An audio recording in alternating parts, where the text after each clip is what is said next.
Welcome back to the Training Model Podcast. We have had a huge week in the books in the Training Model studio here, which might hopefully be leased. Fingers crossed. If you're into some woo-woo spiritual universal stuff, put it out into the universe because we've got a very keen potential lead for renting the space, which would be good because then I can move on and find a gym that I can actually rent a room from and work out of and hopefully use for some content because I want to upgrade my content. The green screen works well, works very well. I love doing the green screens. I'm probably going to continue them. That's probably the main thing that I've learned so far in terms of strategy around my social media content. The other thing is blasting definitely helps. I set the goal to post 10 times a week. I missed last week pretty abysmally. I think I only posted 5 times for 2 reasons. One, the mentorship was starting and I was actually stressed about that. I was really nervous before the first call today. I actually had to leave the office here and go for a walk and just get outside for 15, 20 minutes prior to the call. I don't know why I was nervous. I think it's because I'm kind of moving in the new direction, and previous to now, it was always kind of just like a fun thing I was doing on the side to make some extra money, but now it's like my full-time job. So I was actually really nervous coming into the mentorship, the first call. Obviously, everyone was doing the pre-learning. We got 25 coaches in the end, which is fantastic, significantly bigger than I thought it was going to be at the start of the year. So I'm very happy with that. But all the coaches got their pre-learning stuff 2 weeks prior, and I had a little bit of feedback because I updated the pre-learning for this intake and continuing to add extra elements to the mentorship so that it's more robust. Some of that is programming as well, which we'll eventually chat about, not today, but I got a little bit of feedback from the pre-learning. A lot of the guys in the applied mentorship over the last few months have given me very strong feedback for the pre-learning stuff that's in there, which is basically the same modular outline, just a little bit different when it gets to the coaching application side for the movement mentorship. But I had some good feedback from the pre-learning, and then I was just really nervous towards the back end of the week. I don't know what it was, kind of stressing about the mentorship. Am I even good at this? Backing like just self-doubt. I'm sure we all go through it in different ways in certain parts of our job, but I was like really like not poor mental health couple of days, but just like stressed and anxious about it. I was quite quiet at home. But then we had the first call. We had the first call yesterday, Tuesday, and it was awesome. The group was great. Plenty of good questions, good discussions. Sat around at the end as well and chatted with a couple of people. Like I always like doing that 5-10 minutes just at the end of the call after I stop recording and just having some more open chats with people, which was also, I just love doing that. So that was good. And it only took me a couple of minutes into it to start to feel like, all right, I'm good here. Like we're fine. But week 1, we unpack shoulder function. Previous to, so this is the 5th intake of the movement mentorship. Previous to those 5 intakes, so before I had structured it in the way that it was, I used to start with center of mass, and it's touched on in the pre-learning, but I used to start with center of mass and start with relative motion versus orientational motion, and I think I used to lose people. So one of the big things that I wanted to do when I restructured the movement mentorship with these 5 intakes and where it currently is at, is the first 2 weeks are just kind of everyone should have some of most of these ideas off the top of their head. Like it should be pretty locked into most people's brains when it comes to coaching. Just things like scapular motion, arm motion, protraction, upward rotation. There's definitely like nuances around them and specific things to learn. But for the most part, like my goal is not to get into the deep stuff within the first 2 weeks of the mentorship. The deep stuff really starts to come in from week 3 onwards, when we get into the rib cage and the specifics around the rib cage and the compression expansion ideas around the rib cage. And in week 4, where we get to gait cycle and center of mass applied, because previous to week 4, it's just center of mass discussions and the influence of center of mass on the system. But then week 4, it really drives into center of mass, and then week 5 and 6 is just application based stuff, lower body lifting, upper body lifting, main lifts, specific muscle groups and stuff like that. But yeah, week one is shoulder function. And I actually wanted to use my technical chat today in the podcast to discuss some of the ideas that we go through, and two of them specifically. The first one is going to be distal drive. It's the principle that I call distal drive. Other people have different names for these things. You may have heard the idea of like proximal stiffness, distal mobility, or things around that nature. But the central idea with those sort of methods and narratives is that the proximal structures influence the distal structures. Like that's the base principle of proximal to distal understanding. Whether or not you view it as stability and mobility or strength and performance or whatever it is, like there's all sorts of narratives around the principle, but the base principle is just that the proximal structures influence the distal structures. And once you understand center of mass, you realize that the most proximal structure is actually the center of mass. But that principle is pretty well understood. I call that proximal delivery. Your rib cage will deliver the scap to position to deliver the arm, and it works from the inside out. It radiates from center of mass out, through spine, through rib cage, through scap, through arm, through hand, into the extremity, whatever we're lifting. That would be proximal delivery. It's proximal influence on the distal extremity, the distal chain. Another key one, though, is the inverse of that, because this is also true, that the distal end, I call it the principle being distal drive, but the distal end of the extremity, whether it be the hand or the foot, feeds into the proximal structures. And in the same way that the proximal structures have influence on the distal structures actually have influence on the proximal structures. It is a little bit different, upper body versus lower body, mostly because the lower body is closed chain. So the foot is always in contact with the ground, more than likely when we're lifting, especially in the gym, lifting weights, running and sprinting, different things, and jumping and all of that, different use case. But definitely when the foot is closed chain, when the foot is engaged with the floor, there is a slightly different, or a slightly, it's a bigger influence coming from the ground into the leg for a number of reasons. There's less range of motion at all the respective joints of the lower extremity compared to the upper extremity, which means that joint space can close a lot quicker, which means orientational shifting can happen a lot sooner. But in the upper extremity, mainly because it has so much range of motion compared to the lower body, there's just so much more available range that we can express and move through and absorb forces with. The distal influence is not as strong, but it is still there. It is still very strong.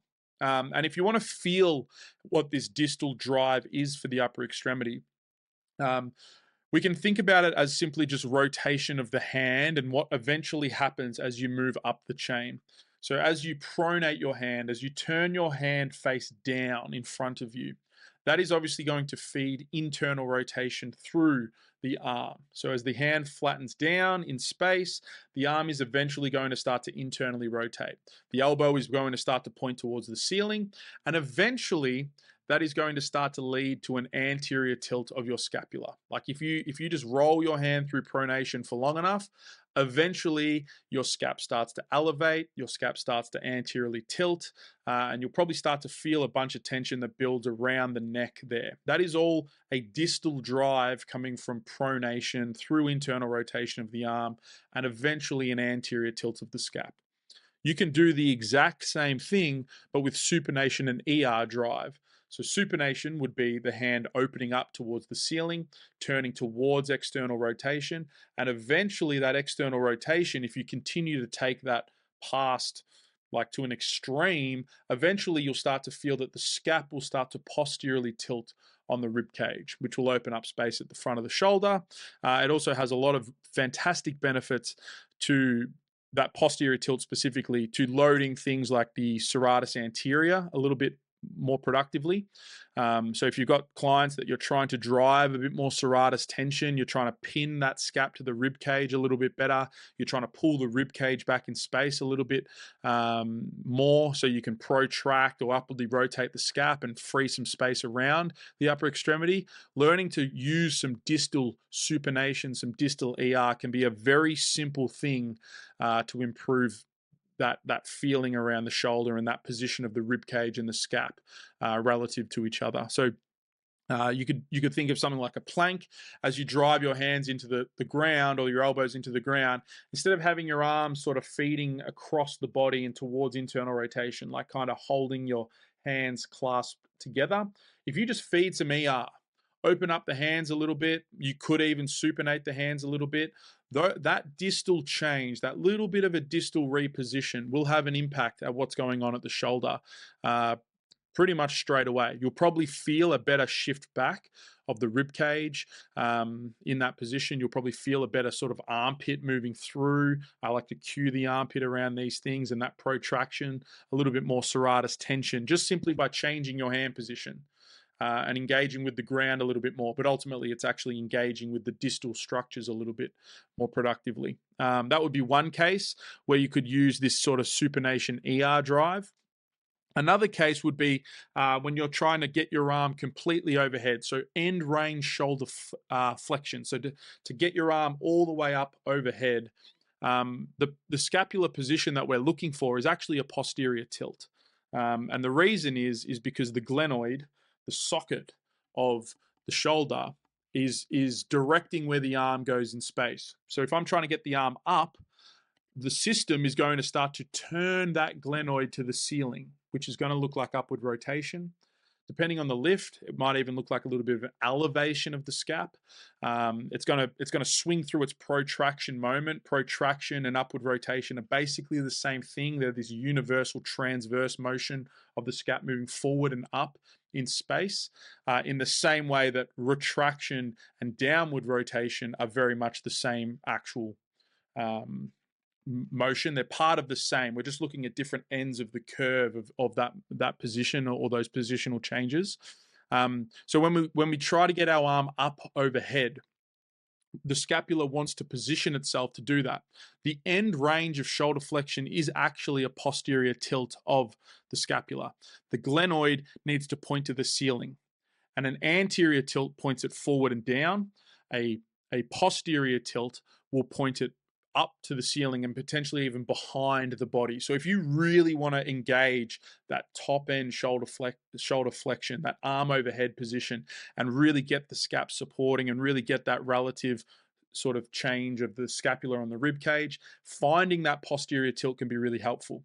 And if we go back to that distal drive, that supination of the hand, that ER of the arm, eventually turning to a posterior tilt, if you just feed some ER into that system as it goes up overhead, you will get a better posterior tilt expression for sure.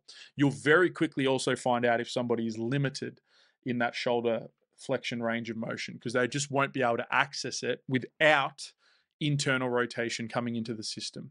And that would look like aggressive shrugging. That would look like literally like your arm moving through IR space to get up overhead. As soon as you challenge it with that ER drive and challenge it with the scap moving on the rib cage the way we want, and lengthening the lat in that position, that to me, that is what true shoulder flexion is. You should be able to get your arm up overhead with external rotation being expressed, not the cheats way with internal rotation. That would be some distal drive though that we've chatted about in week one's call of shoulder function. I may as well, while I'm here, go through some of the IR stuff as well, because that does change it as well. If we think about the pec, and the pec is a big internal rotator on the front side of the chest. So sometimes if we really want to shorten and tension the pec in a mid-range, feeding internal rotation with the hand and pronation with the hand can be super helpful. A use case for this in powerlifting is changing the bar's sort of resting position in the hand and feeding it a little bit more pressure on the medial side of the palm.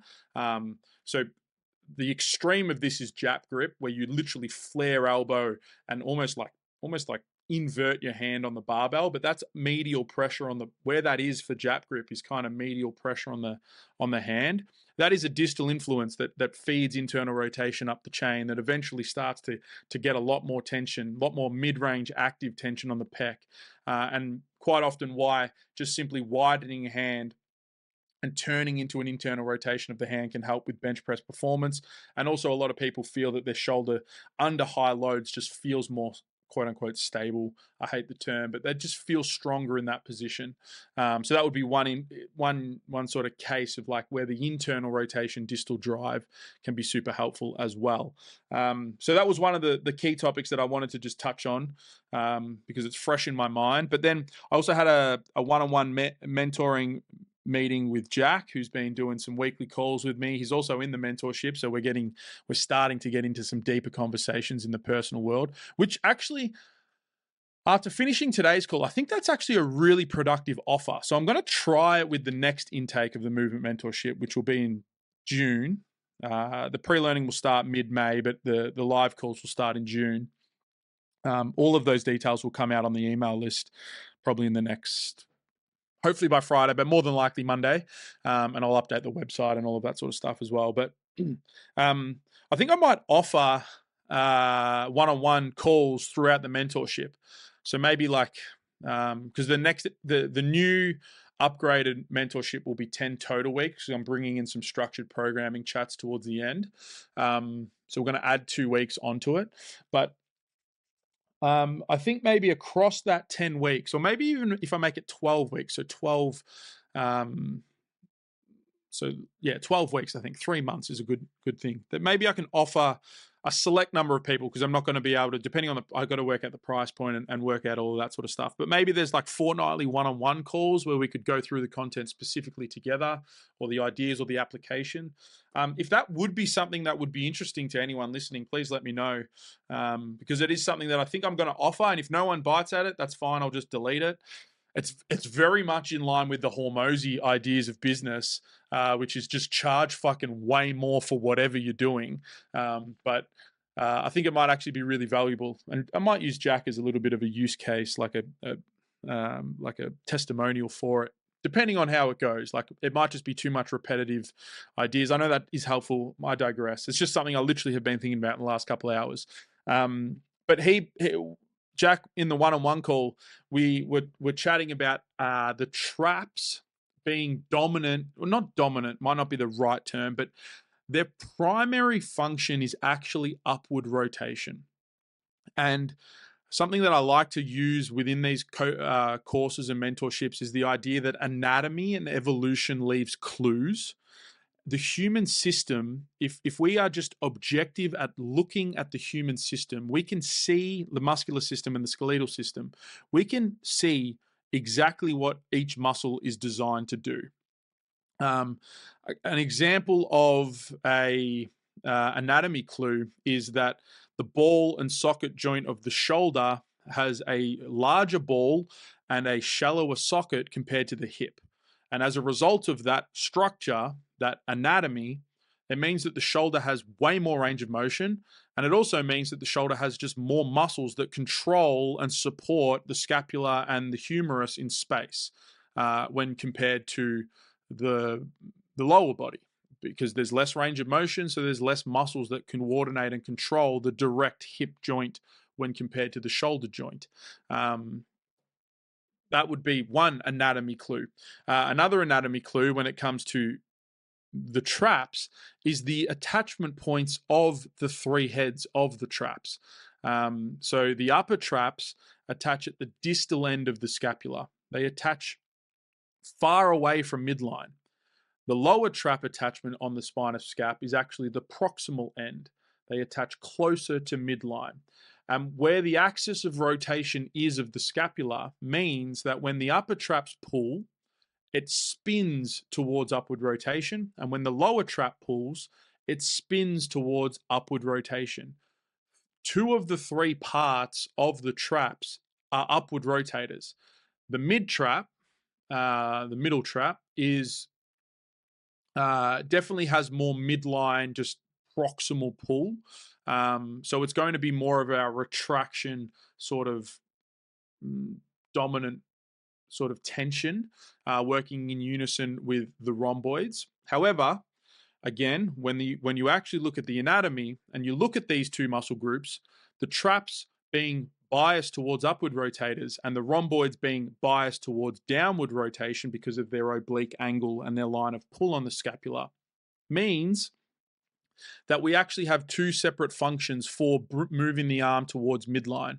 One of them is, or moving the scap towards midline. One of them is going to be more of our supination biased retraction, which is going to be more of our posterior tilt retraction, which is going to be more of our getting the arm behind us and lengthening the front of the chest wall, lengthening the anterior compartment of the body. The other part, being a retraction downward rotator, is going to be more of our internal rotation force retraction, which would be more rhomboid force. So even though the mid-trap and the rhomboids both pull to midline, in their use case, it's actually two ends of a continuum. One of them is a downward rotator, internal rotator. The other one is biasing towards external rotation and length on the front side of the chest wall, I guess. So they're two separate things when you actually look at the anatomy. But if you followed all of that without any visuals, thank you. But back to the upward rotation of the trap. If you start to think about trap function, and if you start to think about the trap's influence around the neck, the trap's influence around loading the upper extremity and all of that, and instead of thinking about the traps as an elevator or thinking about the traps as a retractor, just think about their primary action as upward rotation. You can start to really change the presentations of tension around the entire upper extremity and the rib cage itself. So learning to upwardly rotate using traps is huge. Part of it is this protraction swing, but a huge part is this pinwheel action of pointing the glenoid to the ceiling to get into those overhead ranges. And it's a combination of upper trap pulling distally and lower trap pulling medially around the axis of rotation that just spins that thing up to the ceiling. But I digress. As I said, I don't digress actually, I get technical, but as I said at the start of the podcast, sort of coming back this year, there's going to be some technical chats until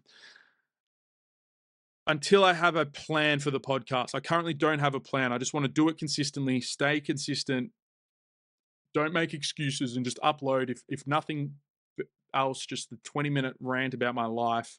But the technical chats are very easy, especially when the mentorship's rolling, because there's a lot of questions coming at me and discussion points from the chats, but also from DMs and all of those sort of things. So so I'll probably recap every week some of the topics that we go through, but that was week 1 of the lecture, which is shoulder function. That's not the full lecture. That's a couple of ideas, maybe 5-10% of some of the ideas that we chatted about. But obviously we have our first Q&A call tomorrow, which is always good fun. What I have found with the other intakes is that the first call is generally like, what do we want to chat about? How do we go with pre-learning? And there's going to be some organic questions, but we can start looking at specific muscles, start looking at the anatomy, lines of pull, and all of those sort of things, because there's a lot of anatomy clues around the upper extremity that are worth exploring. But yeah, I'll probably recap every week. Next week will be hip function. So starting to look at pelvis driver, lumbar spine influence on the pelvis, sagittal plane pelvis, so anterior and posterior tilting, and how that transitions to transverse sort of range of motion and movement expression. So anterior tilt is biasing towards internal rotation closure. Posterior tilt is biasing towards external rotation closure. Moving center of mass around those things and starting to integrate it with the foot and different foot pressures. But that will all be next week. And I'll recap that as well because it is good fun. But I will have the show notes. Look, there'll be a link down below to the Movement Mentorship landing page, but the details won't be up until probably next week. So if you're an early keen bird to go and look at when the next intake is, that information will be coming. Yeah, hopefully that helped. If you followed along all of that without any visuals, I commend you. At some point, I will make structured YouTube content. It's just not high on my priority list right now, and I'm not just going to half-ass it like I have in the past. I want to do it properly. I've been consuming a lot of Jonathan Warren, who is a fantastic hypertrophy lens of these ideas. Highly recommend checking him out. We've DM'd each other and I told him that I'd be keen to have him on the potty once I get some structure. Actually, this is something, I digress. There's one other thing I want to say. Sydney Workshop has 2 early bird tickets remaining until the price goes up. So if you're keen on the Sydney Workshop, 28th of March, you can come to that if you're in the area or keen to fly there. It's very cheap right now, $440. The price goes up to $550 after 10 tickets have sold. So we're at 8 currently, two tickets remaining on that. But back to the podcast idea. I am looking, I'm putting out an outreach here. I need a tech wizard. I need somebody to help me with two main things that I want to transition my content towards. The first one is a community on Discord. If anyone listens to this and has built a Discord, can offer me some 15 minutes of their time to ask some specific questions about Discord, specifically about who's allowed in. Is there ways to sort of like screen people coming in? More so like automations, I guess, for like when people buy certain things from my services, that they would get moved into certain areas and they have access to some parts of a Discord. They get sort of blocked from other parts unless they buy and upgrade what they're in. The reason I want to move the community off my Kajabi website to Discord is I think it would just be significantly more engaged. And I think it's just a better hub for people to access rather than my website community one. I'm not a massive fan of it. I think Discord would be better because what I want to do, there's a few things that I want to do. I want to have a free section of the Discord where people can upload potentially like form check videos or questions and all of that sort of stuff. And it would just be an open space that anyone can really come and look and chat in and ask questions, form check videos, whatever they want to do. I want a free section of it that's just open for basically anyone. And then when people buy my lead grabs, now we're in the business world again, they get recommended, hey, if you want to like take this stuff further, check out the Discord. There's a free section. You can ask questions and all of that sort of stuff. And that free section would be probably something that I'm checking a couple times a week. But then I want to have the mentorship. So I'm kind of using the James Smith model with this. I think it works. I like the way that I'm not in his mentorship. I consume a lot of his business content and learn from afar. I've done a few of his lead grabs and considering doing his email marketing course. But the way he has his business mentorship structured is once you buy the course, you get lifetime access to any upgrades, which I'm hesitant to do. And more of that will come out when I finalize the structure of intake 6. But what I do want to have is that when you sign up for an intake, so when you start your journey with my mentorship content, is that you gain access to the community portal of all of the intakes. So you can see everyone that, like currently is like 168 coaches that have done my mentorships, but all of those coaches are in there. You can see all the past questions. You can see additional content that I've produced and filmed and questions I've answered. Hopefully you can search for terms and see what other things have been asked around certain terms. And in that space, you will have lifetime access. So you'll be there in that second tier. So every time there's a new batch of mentorship students that come in, my thought process would be that new fresh energy starts asking more questions. And then if you're in that part of the Discord, you get to see some of those. You'll see my updated ideas, different practical examples and different things that I'm chatting about and thinking about. And that would all be in like a second tier of the Discord. But yeah, I need somebody to help me with building this and automating this process so I can see, like, just random people couldn't just access that part of the Discord. Like they have to, I don't know if it's a user or I don't know exactly. I need help with the Discord. If anyone out there has built Discords or know things about them, I'd love 15 minutes to chat. That would be really helpful. The other thing from like a tech wizard, if there is another person out there, I want to move away from using Loom for my longer format content. So my pre-recorded stuff for courses and mentorships and lead grabs and all of that sort of stuff. Definitely want to move away from using like the stock standard Zoom function that records the screen when I'm communicating and chatting. I want to have like more of me visible, but be able to position myself around the screen a little bit better and switch between screens a lot easier and all of that sort of stuff, and record it through OBS. The other thing that I eventually want to get to is running live group calls through YouTube, potentially, that are free, maybe once a month, for people to just come in and ask questions. And that would be fed through the Discord, obviously, but it would also be trying to promote my YouTube channel. So these are just a couple of business ideas. If you're still listening to this, holy shit, I appreciate you. But if anyone has, this is the real life part of the podcast. If anyone has, and also maybe why my podcast currently isn't growing, but that's all right. If anyone has experience with the Discord stuff and potentially can help me with that, but also experience with the OBS thing, I think I can work the OBS stuff out easily myself. I don't see that being too much of a problem. But also, like, the idea of streaming to YouTube is something I want to do as well. So yeah, if you've got any experience with those two softwares, more specifically, I'd love to chat. I think it would be really helpful for me.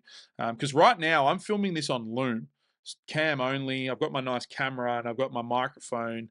We're chatting about microphone shit last week. Sorry that you're just listening to my tech stuff. That's fine.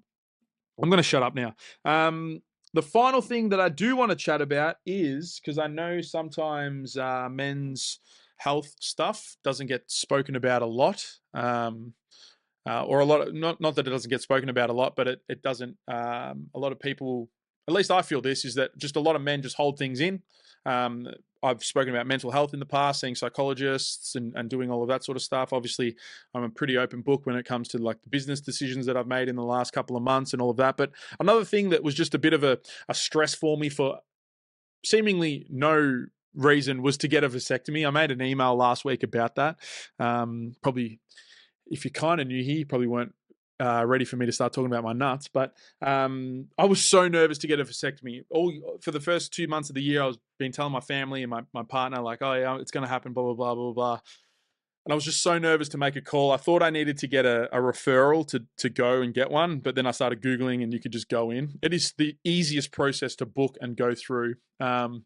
But I was so nervous about it, and it was so simple. It was so easy. No side effects currently, just a bit of a weirder feeling down there the last couple of days. But I had a vasectomy on Monday. And if you're a man and you're putting it off for whatever reason in your life, maybe, or you're stressed about it, I don't think there's anything to really be stressed about. It's a pretty simple procedure. It's a minor surgery, technically, but it's a very simple procedure. And I kind of look back at the last 2 months of me being nervous and scared and anxious about it. And it was actually fine at the end of the day. So yeah, that's it. Cool. I'll drop some free shit down below. I'll put the free squat and deadlift program down below. If you want to see some of my ideas in a practical setting around squatting and deadlifting, that will be down below. Also, the ticket link for the Sydney workshop will be down below. I'll put the landing page for the mentorship down there as well, but the tickets and the registration won't open until next week. And outside of the podcast episodes of just recapping what's going on, I don't think I'm going to be speaking too heavily about it on social media. I pushed pretty hard there with the direct call to action marketing. So that's it for today. If you can help me with the tech stuff, that would be great. Anyone, I'll pay for 15 minutes of your time if you're a busy cat. But yeah, thank you for listening. Also, good energy out there to the universe for hopefully finding a tenant soon here at the old strength culture shell. But I'm going to wrap up now because I've got a call. So thank you very much for listening to me rant. If you got value out of this, please let me know. Drop comments. If you hated it, drop the comment and tell me, rip me apart, shred me apart. I'm always looking for feedback. It all helps me. I've also got a funny story about the pizza review that's happened in my DMs. I've left it in the request pile, but one restaurant, which is actually quite sad, not sad for me, but they're kind of loosely blamed me that their shop has been really quiet in the last 4 months. They were on the list and they had a poor score next to them. I feel bad about it. I don't know how to respond to it. It might be something we chat about next week, but yeah, if you're a small business owner, it's tough. It is just it's tough, and it's probably not the best when you get a indirect shitty review. I'm sorry for that, but Bill and Ali's is still unbelievable. I'm going out. Bye.